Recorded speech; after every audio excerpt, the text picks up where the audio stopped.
They want something from you, not peace, not friendship, leverage, power.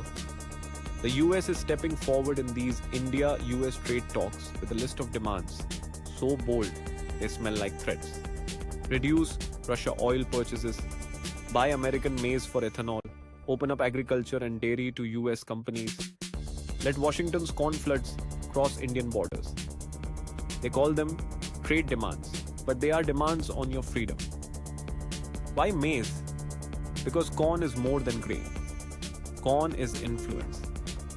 Ethanol blending is a lock-in contracts. Dependency, subsidies funneled to American farms. Meanwhile, cut Russian oil, spike energy costs, fuel inflation, force India to align with US's diplomatic chessboard. American agribusiness is rubbing its hands. This is everything they ever wanted. Bigger markets, fewer barriers, labels, and regulations bent in their favor.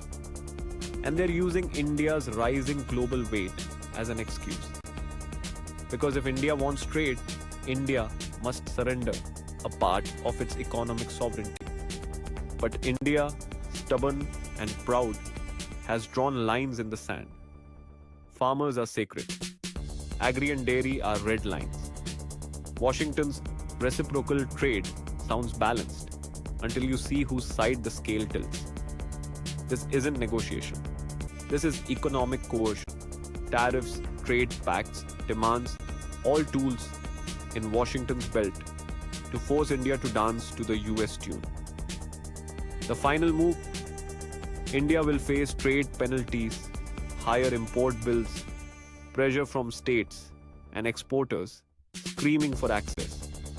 Washington will threaten tariff consequences, market retaliation, calling India uncooperative while backing up corn shipments with lobbyists.